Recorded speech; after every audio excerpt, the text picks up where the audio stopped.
What's up mga idol, Chris Ride Motovlog nga po pala. For today's, nandito ngayon tayo sa Honda Jikjam Cycle Inc. Barangay Kalumpang, General Santos City. Marami po kasi nagpapa-inquire sa akin ang motor na to.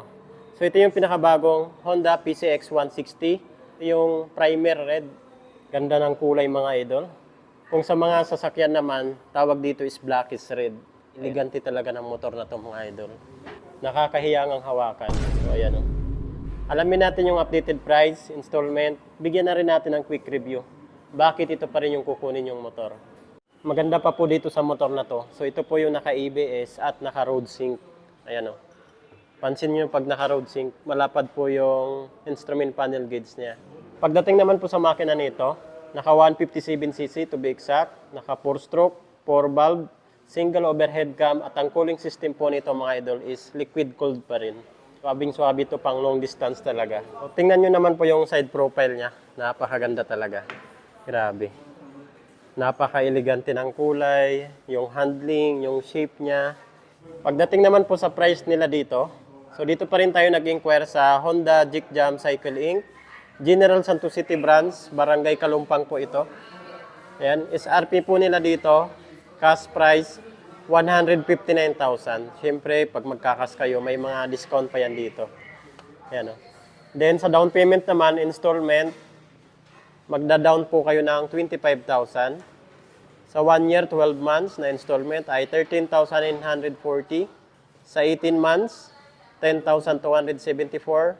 Sa 2 years, 24 months ay 8,438. Then, sa 3 years, 36 months ay 6,535.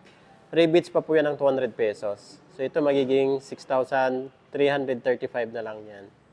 Then sa mga freebies naman po, meron po tayong free helmet, jersey, TPL insurance, 3 years LTO registration, meron pa po kayong coupon para sa mga spare parts discount. Ayan o. Then sa pang free, meron po tayong Aqua Plus na tumbler. Ayan, pagdating naman sa design niya, grabe. So ito talaga para sa akin, high class yung datingan nito. Napaka-elegante. Yan, futuristic ng pormahan niya talaga.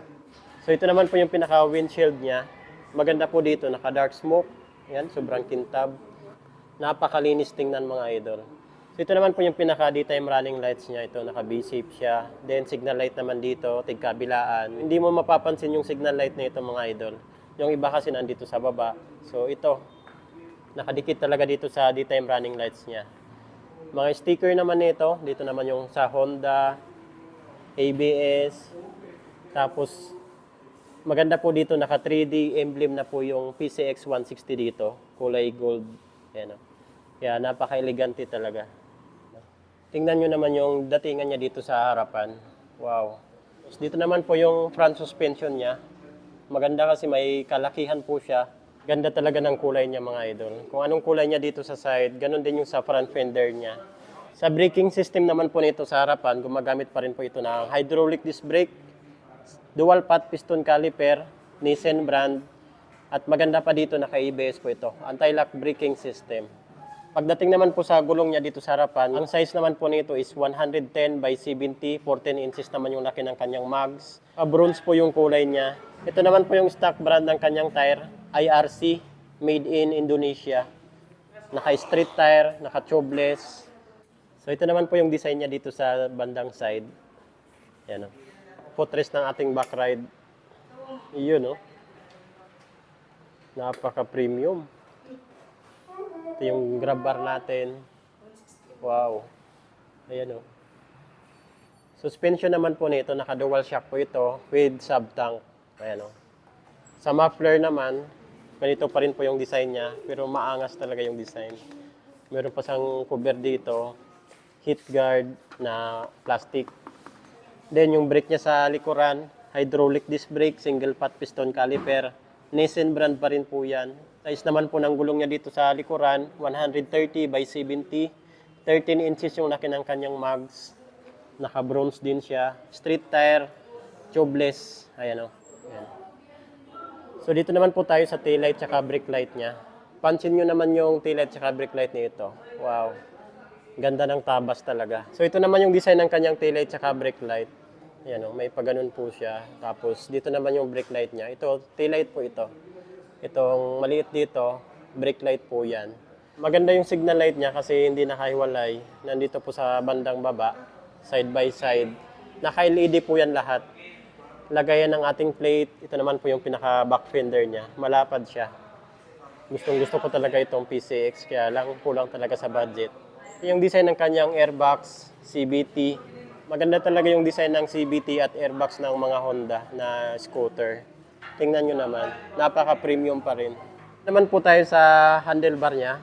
So, ganito yung makikita nyo pag nakasakay po kayo dito. Tapos dito naman sa left side, ganda rin ng kanyang side mirror. Kapal ng plastic niya dito. Tapos hindi sa masyadong mataas yung side mirror niya. Hindi katulad sa Honda Click.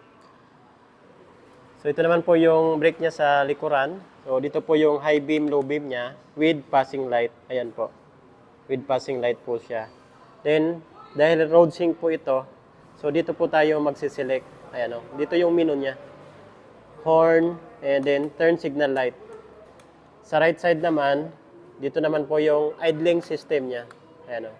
Tapos, hazard switch, electric start. So, kompleto. Kompleto itong motor na to. May passing light, may hazard switch. Then sa pinaka-instrument panel gauge niya, syempre naka-road sync po ito. Meron na po siyang navigation. Pwede nyo i-connect yung cellphone nyo dito sa instrument panel gauge niya. Parehas na po yan sa big bike. Tingnan nyo naman yung niya dito. Wow. Napaka-premium talaga. Dito naman yung logo ng Honda. Ano naman natin kung may storage siya dito sa bandang harapan. So dito sa left side, push natin. Yun, no? So, meron po sa ditong charging port. Ayan, o. So, pwede na po kayo dito mag-charge ng cellphone. Tapos, may lagayan po siya. Ayan, o. Laki. Kasya, kahit 3 cellphone, kasya dito. Then, may cover po siya na napakaganda. Yun, no? Wow. Then, sa ignition naman po nito. Grabe, naka-smart key. Ayan, o. Keyless, smart key. Then, dito na rin po tayo nagbubukas ng ating upuan. Then, sa fuel. Dito po yung fuel niya.